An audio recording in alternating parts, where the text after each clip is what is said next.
on this topic, much deeper on this topic in the future. Initial questions on that? So we would continue to operate under the current agreement, which is now 3 years old. Yes, or approaching 3 years, yeah.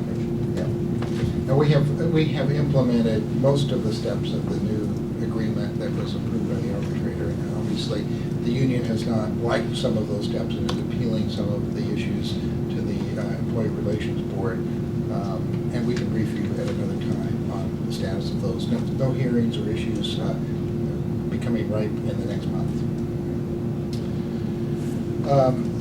Number 10 on the list was additional revenue generating ideas, and this is one of the tasks that I think will be that the General Manager Budget Task Force can be assigned to really look at in a very much more detailed way, and hopefully that review and report can provide fuel and information for your consideration as we move forward again. And I think my sense is this is very much a long-term strategy. This isn't something that we're thinking about implementing any time in this fiscal year for sure. And Portland Streetcar, again, we did complete the master agreement related and the operating agreements related to the Portland Streetcar. So that is a complete task, so although there's a lot of continuing work under that agreement that we are engaged with the city on. Regarding Lyft, one of the issues you had raised in the budget resolution was the study that we had done related to the internal, turning Lyft into an internal TriMet operation versus a contracted operation. We documented that that was at a great additional cost and long-term instability, perhaps, to the funding of the program. So that study was completed, and I'm not sure what additional steps we should be taking on that right now. I think my sense is that that was a pretty definitive study and that we're at that point, but if there are other steps the board would like us to take on that, I'd be happy to take that direction. You would think any additional work needs to be done on this one? No, I think we've explored this quite well, so I think complete. We'll mark it complete is right. Yeah. Yeah.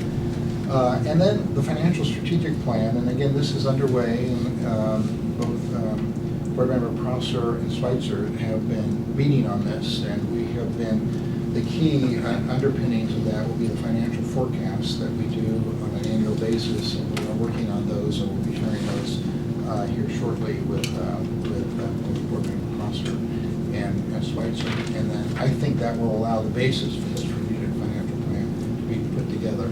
And will be integrated, of course, into that some of the issues of the labor contract and other cost structure issues that we face as we move ahead. I don't know if Craig, if you wanted to add anything. Well, I think you pretty well covered it, and just for the board's information, kind of start mulling it over. What we should be seeing kind of as a first step, from the forecast is also looking at some alternate futures. If we continue on the course we're on, if we want to try to address the issue solely on the revenue side, or if we want to address it solely on the cost side. And what will be up to the board at that point then is to have the discussion about what is the course that we should chart between the alternatives so that we get to the future that we want to arrive at. So it's both identify that desired future and then kind of the key points that we're trying to follow to get there. Thank you. Related to capital projects, we are currently engaged in studies with Metro on the Southwest Corridor, and I think what we've been able to do is bring a sense of both our constraints related to capital and operating funding to that table, and hopefully allow that early consideration of what is really early work in developing a project to have a wider array of alternatives, including new bus alternatives that perhaps have not been applied in the recent past. So we're working with all the stakeholders on that.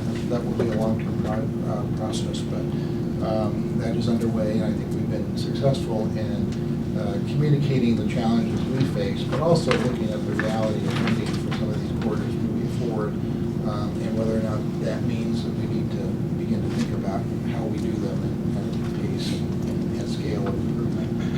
We also have bus rapid transit efforts underway, just beginning on the Powell Division corridor, which is another corridor that Metro has identified. And recall that the beginning of these projects always start with Metro in the lead, and we generally then, once we begin the implementation phases, that's when TriMet becomes the lead agency. So we're working very closely with the government partners on that. If there's any other questions. I would also just note that the other major project that we're working and continue strongly is C. Again, we have staff embedded in the project up there related to the light rail investments, and continue to work closely with our partners at ODOT and WDOT in advancing that project. Last item is partnerships, and this is a broad one, and a lot is underway within the agency on this front. One of our key initiatives is the West Side Service Enhancement Plan, which is generally the sector of the district that is west of Beaverton and includes the Sunset Corridor at Hillsborough. And it has been, I think, the first comprehensive look at service in that area since really probably mid-90s when we did the service planning for the West Side Light Rail line. And obviously, employment and population have changed dramatically in that corridor. And we're continuing to work with all the employers, many of the employers, and the cities and jurisdictions in that area. And it has embellished a couple of actual near-term proposals that we're working on that are key partnerships. One is that as part of your service plan, we created a line 48 that runs from Hillsborough Transit Center to the Sunset Transit Center all along Cornell, which is a major employment and service corridor. We have high expectations, frankly, for that corridor because of the complementary mix of uses that we think will work well for and become a very successful bus line in the future. Right now, that service runs at about half-hour frequency. We'd love to see that frequency increase over time. One of the opportunities that Washington County has created is something they call an opportunity fund with their MSTIP funds, or actually a portion of the general fund that is dedicated to transportation. And they've opened this up to non-roadway uses. And so we put together an application for those funds that includes some match from TriMet, some match from the county's MSTIP, and then also a larger chunk from ODOT's enhancement funds that are also up for allocation in the next few months.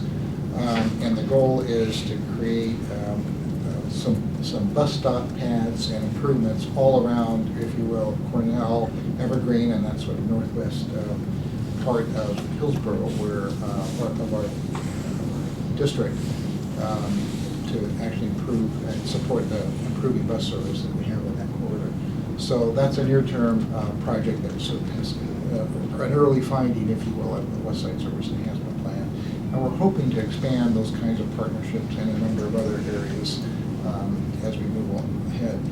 As I think I've mentioned to you that we intend to rotate around the region and do actually East Side Service Enhancement Plan, again looking at the service in East Portland and East Multnomah County in particular, and then back to the Southwest Corridor as well, and that will be aligned with the work that Metro is doing on the Southwest Corridor.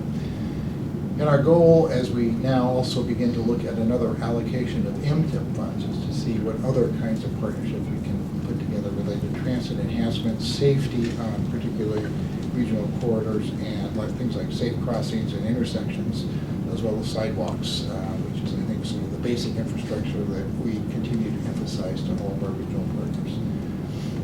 So those are some of the key things, and one of the other areas where we're going to begin some additional partnership work is where we've had some success in the past is our Renew the Blue effort, which is looking at the Blue Line stations and safe crossings on that first light rail line. And so that's another emphasis of our partnership work, and that would be with the City of Portland and City of Gresham in particular, but also Multnomah County. So that's a quick review of the partnerships. Obviously, a lot underway in the agency, and there are many people here to collaborate on those or others. If you have questions or thoughts. Questions, thoughts? No, I just, excuse me, just the overall, I just want to say this is so helpful. in terms of providing a snapshot of where we're at, so thank you. Very good, thank you. So, it is very helpful, and a lot is been completed, a lot has been completed, and a lot is underway. Either in our retreat or when we were adopting the budget with very significant changes, I recall that we set a goal, or discussed a goal of attempting to grow and sustain transit services. And within that, we could describe that goal to not only grow and sustain, but to improve the delivery and the quality and the effectiveness. And really, as we talked today about the mitigation program for low-income residents, the expansiveness of our service to folks in need. And I would say I would include employers within that. And so much has been talked about that goes through that kind of a filter. And I wonder if there's a way to nominally, in a very crisp sentence, capture that, so that when we know we're thinking about those things, when we're talking about para policy, or when we're talking about why do we do ridership data, just not to have data, but to grow and sustain our public transit services for these core reasons. And it isn't just messaging, it's that basis upon which we make decisions. And I know that you folks live with this every day. I mean, this is your life. And the staff, and we salute that. To the extent that we can always have that in front of us and the public can see that, they'll know, or they'll have a greater sense of confidence that, well, I see they're trying to grow and sustain. And that's one of the filters from the Budget Advisory Committee reconvenes. They'll say, okay, does that make any sense? And it's that umbrella. Yeah, I think I'm excited. First off, this is a good piece of work. I want to second for this update. I think I'm excited because I think when we passed this resolution, we were looking at the future and looking at what things can help us get better informed for the next budget year and beyond, right? And so I think you're right that this is not only a snapshot about where we are now, but it's really informing us about where we want to be, which is, again, I think improving service quality and sustainability of the service in the future. So I'm really excited about a number of things coming back. Maybe our retreat again is what date? November 22nd. 27th. So this is our Thanksgiving retreat, right? But I think maybe we might have an update on where we are in some of these things, but I think this would be an ideal time to kind of talk about this in relation to where we want the agency to be. I also think between now and then, we're probably going to have an opportunity to talk in the executive session more about the contract and some of the financial information that's being developed by Craig's group and the staff here. So I think all of this is being put together to really help us be a whole lot more crisp and a whole lot more prepared and frankly a whole lot more strategic in the way we move forward in our decisions like next year. So I'm with you entirely. But so keep pushing on us. Okay. Any other questions? Other comments? Okay. Thank you very much. Moving on to the next item, then, computer-aided dispatch. Automatic vehicle location system update. We're bringing our experts up. AJ O'Connor is here, and Patrick Newman from Pinhead, who is the primary contractor on this. Recall, this is a really major effort, which is really touching everybody in the agency, one way or another. Replacing all the radios and putting in place a whole new bus dispatch system, as well as putting in all new terminals on every bus that communicates with all of these devices. And so it's been a very major effort. We are in the steps of implementation of this overall. And I wanted AJ to give you a little window into this together with Patrick. Thank you for the opportunity to update you. The project team is very excited at this point. And since you're an all-new board, I think since the contract was improved within it, I thought a brief explanation of what CAD-AVL is would be a good place to start. It's really a combination of a radio system, equipment, a PC, if you will, on the bus, and software for the dispatchers, all working together to provide real-time tracking of the vehicles, system performance measurement in real time, and the collection of lots of data for Steve Callis afterwards for operational analysis. Why we're doing this, there's two primary reasons. The Federal Communications Commission has mandated for efficiency sakes across the country that the 450 band be narrowed, and our radios currently on the buses are on that frequency, so we had to retire our current radio system. The current CAD-AVL system is first generation. First generation systems do the AVL part, the automatic vehicle location, very well, but they were very rudimentary in their dispatch functions. Showed the vehicle on the map, showed where it was in relation to schedule, but really did not advance the ability to proactively manage the system. It was more of a, here's where things are and let's react. So that combined with the fact that the FCC mandated we get off the radio system and our first generation system was essentially dying, we were literally getting parts off eBay to keep it running. So those two things combined together caused this project to move forward. As Neil said, we're in the very first week of full fleet installation. We're ramping up to 20 vehicles a week. We're at 1 vehicle a day right now. We had about 30 vehicles in a pilot fleet that are out there right now, and we've added a few in the last couple days. We're close to 40 now. So what I was talking about with the second generation is this system is really going to provide a lot of benefit to what Mr. Clark was talking about in terms of the efficiency and effectiveness of our system. And Patrick has pulled up the system behind Neil. This is live. This is tracking the 40 buses that are out there now. Our dispatchers will have multiple screens up, so they'll be able to display several things at once. The limitation here is we're going to have to show you one screen at a time. But the major difference is between the current system and the new system, and the benefit is the dispatcher will be able to see with one glance how the entire system is performing, which Patrick just pulled up. You can see that it's color-coded, so they can quickly see if there's an issue. As you can imagine, when we have all 650 vehicles installed, this tool becomes more powerful. If they saw a red bar, that means that there's trouble in that route. And trouble means the buses are bunching close together or they're too far apart. And the dispatcher then can quickly drill down into that by just clicking.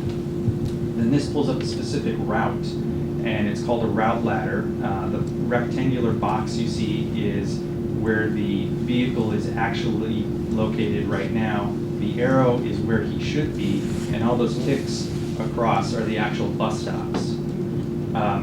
And from there, if they want to go into further detail, they can show the vehicle on the map, they can call the vehicle, and as you can see, that shows where the vehicle is. And the dispatcher would have all these screens up simultaneously, so they wouldn't have to go through each one. So that's a huge advancement in terms of just quickly seeing where the problem is. The way it works now is they have a map that's similar to this up, and they're visually looking at it, and the operator essentially calls in when there's an issue, and it's first come, first served. So really the power in the dispatch system is going to be greatly improved. Additionally, all the radios that are going into all the non-revenue vehicles, the maintenance vehicles, are GPS enabled, and so for the first time in TriMet's history, a dispatcher will be able to see where all the resources are in the field at one time. Currently, the district is divided into regions according to road supervisor, and the dispatcher, to figure out who's closest to an accident or an incident, he calls the road supervisor that's in that district to see if he's close. Now, there might be a guy in the next district over who's 5 minutes away, because these districts are rather large. So they'd have to make a couple phone calls to see where that vehicle is. Now, they can just look at the map and they can instantly see who's closest and dispatch that vehicle or any kind of resource, maintenance vehicle or road supervisor to a bus in trouble. In addition to those features, we have passenger counters that are going on as part of this project on all the buses, and we'll be able to know real time what the passenger load is of that vehicle, either by demand or by parameter. So Patrick's pulling up, this is a real status screen of a vehicle that got a warning. Occupancy 0 level means that that's up to 75% full. Occupancy 1 is between 75% and 90%. Occupancy level 2 is 90% above. So we really had to call the operator to see what their load was. Additionally, chaining of vehicles during snow and ice issues. The operator is going to be able to have a button on their interface to the system and say, yes, I'm chained, and the dispatcher will know immediately what vehicles are chained, what aren't, and where they can go, so that should improve some of our snow and ice operations. The biggest impact on this system is, it's another acronym, it's CASR, or called CASR. It stands for Computer Aided Service Restoration. And this really is where we see the impacts with customer service. So right now, when a detour happens and say several stops are closed, the text message is sent to the operator in the current system, so the operator knows these stops are closed. That information getting out to the customer, they have to call a road supervisor, they have to go out and put signs, this stop is closed. Transit tracker is unlikely to find out about it in the current setting.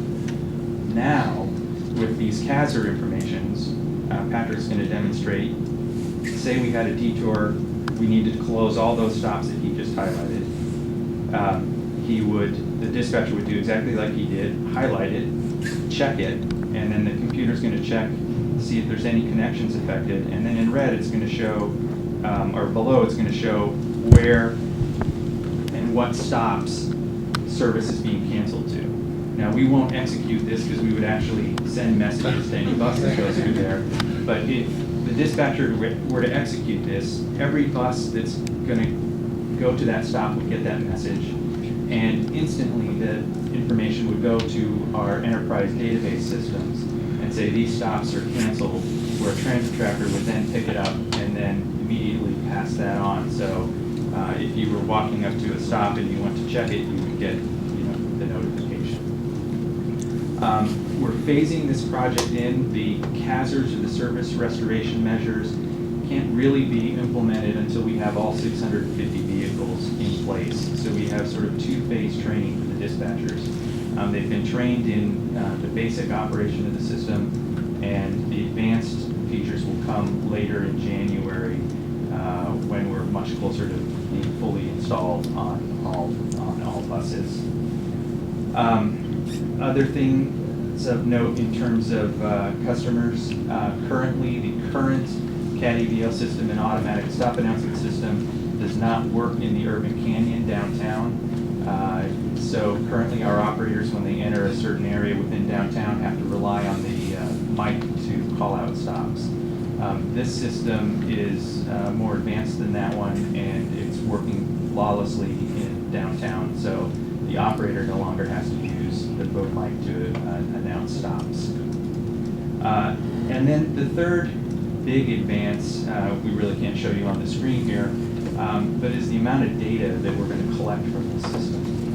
There's a black box that is part of, essentially a black box that's part of the PC that's on this system that's similar to what airlines have or if you have a modern car. It collects all kinds of information about how the vehicle is performing sudden stop or sudden acceleration or sudden turn, any kind of incident like that, it's going to capture all that data for later analysis.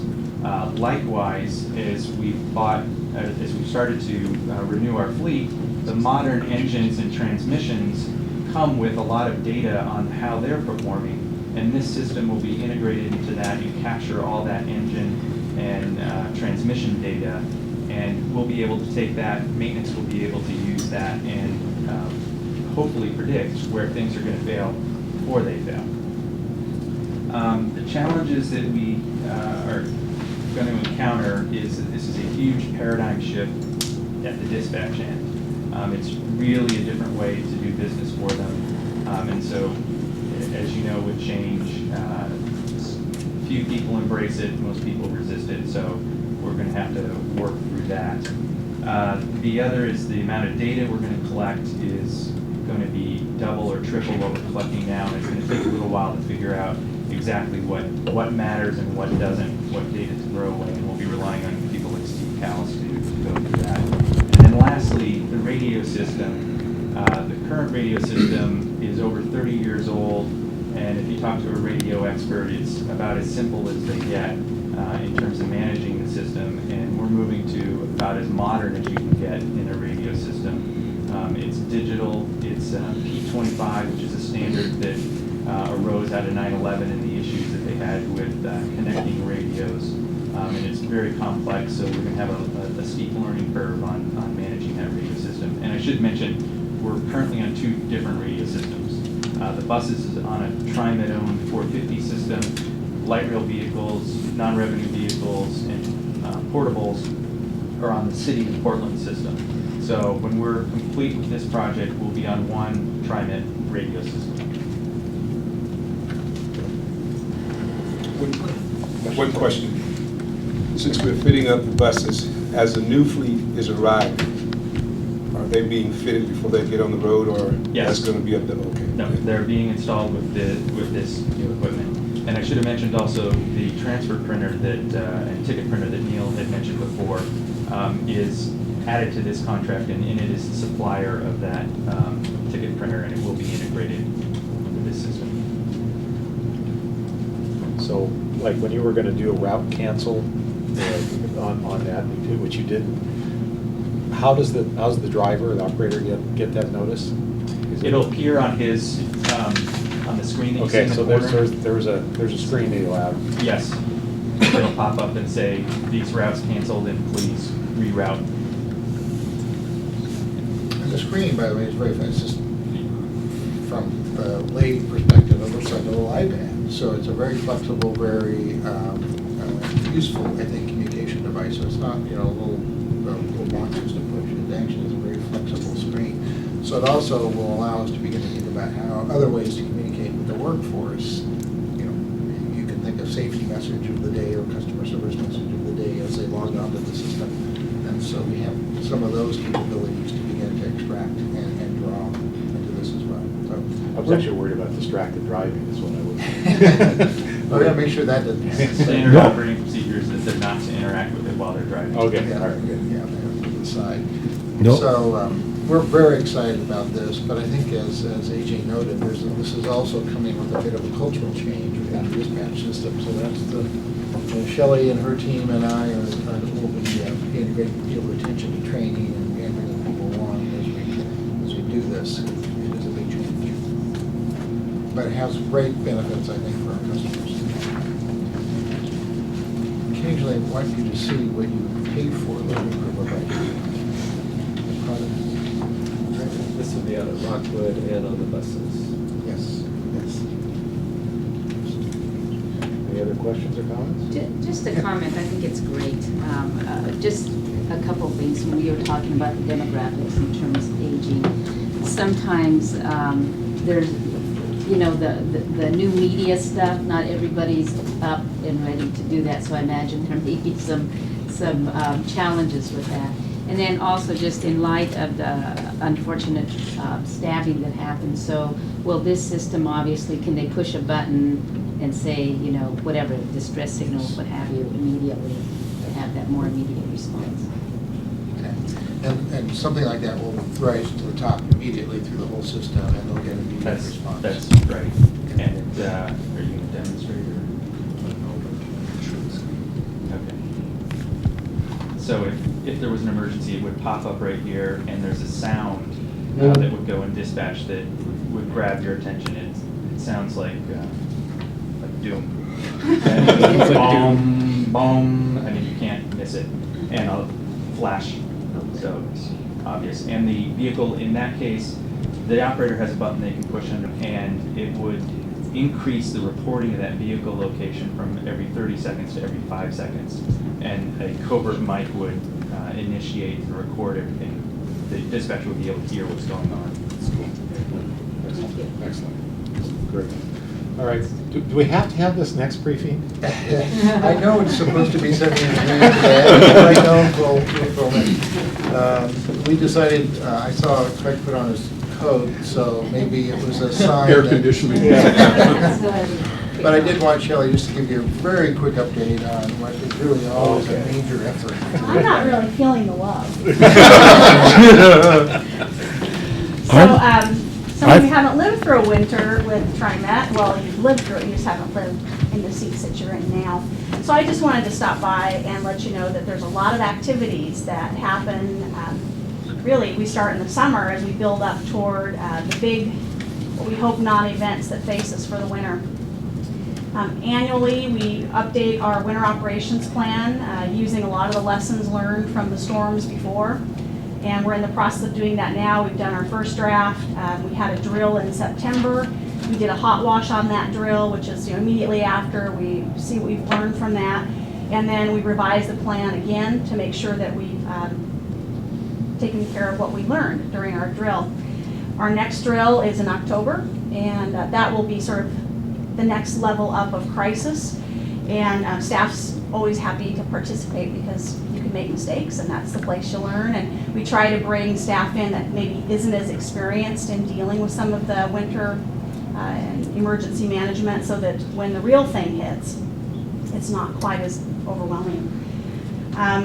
We also spend a lot of time making sure our facilities have all the supplies that they need. It's sort of things that you wouldn't necessarily think about. Things like, do we have enough ice cleats for our shoes for our employees?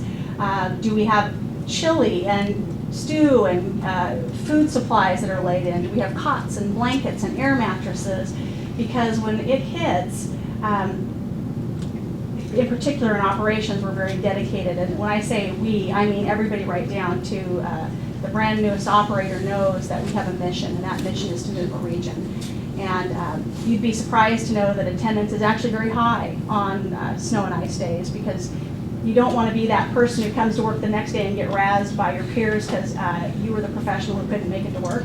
So people really do pull together, and we're in the process of laying in those supplies. We've begun having joint meetings with our jurisdictional partners. We spend a lot of time talking, in particular with PBOT and ODOT, about how things went the year before, how we can partner on things like priority sanding, so that we're not doing dual duty, and also so that they understand where we need them to sand first for our mainline routes. When there's an emergency event, we have a liaison that goes and embeds with them in their operations center, so that they are very connected to us, and we are very connected to them. We've also been reviewing all of our snow and ice contracts. We have contracts with different vendors to help us with snow and ice removal equipment if we need it. People who we can ask to come out and help us to do some of that removal, or that we can get equipment from, and we've gone through all those contracts to make sure they're in place and good to go. I think the media has made you well aware about the buses we have with the 65 buses with the drop chains. And I'm so happy that the new 55 buses all have that same capability.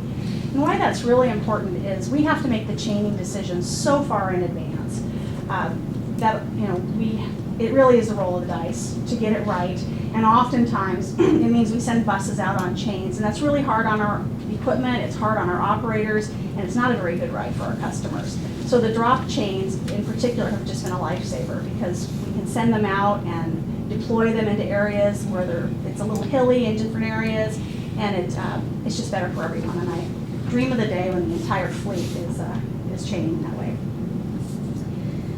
We also have ordered in plenty of chains because in the event we have a deep snow event, the drop chains aren't going to do the trick for us. We're going to still have to do the heavy chaining. And we make sure we have at least enough chains to chain the fleet 3 times and that we're able to repair the chains at least twice. So you can come down and see racks and racks and racks of chain. When it comes to our light rail system, we have switch heaters and what we call our critical chain, or critical switches. Our switches are divided into sort of 3 categories. One that is the mission critical, and those are switches that without them, if those switches freeze, which is really, especially East County, really prone to that. If those switches freeze, there is no way to get a train through. We're stopped. So those are critical. Then we have things that are not as critical. They're sort of the semi-critical. And those are the switches that we can work around them if we have to. There's ways we can get around, but it's really inconvenient and slows us up. And then we have other that are not as critical. They're like for special events tracks. We can definitely get around those. The really important news that I have is that in FY11, using stimulus funds, we were able to complete all of what we call the mission critical switches. We were able to get switch heaters in all of those. And that'll make a huge difference in our performance. And we're still looking forward to the day when the semi-critical get finished up. But guess what I really want to tell you is we're gearing up, we're ready, we got switch heaters, we've got drop chains, and now we hope we don't need them. My thing is always have a good plan, you'll never need it, have no plan and you'll get killed. So, any questions? Are you dying about winter operations? So what's the extended outlook saying about winter? Well, the woolly caterpillars. You know, every year about this time, someone drags out, the Farmer's Almanac, or their grandma always said if the clovers don't have 4 leaves. Or my outlook is always, I'll watch the weather and I'll roll the dice. Just be ready. All right. Okay, I hope I don't have to report back to you on how we did during the winter storm. Thank you. Thank you. Questions, comments there? So how are you going to replace Sam Adams? We will have a good MC. I just don't know how to respond to that. I'm sorry, that's not in my notes. Thank you. Thank you very much. So that's all we have on our briefing agenda. Is there anything else for us today? So questions, No? always available for that. Any other items from the board? Okay, thank you. Briefing is over.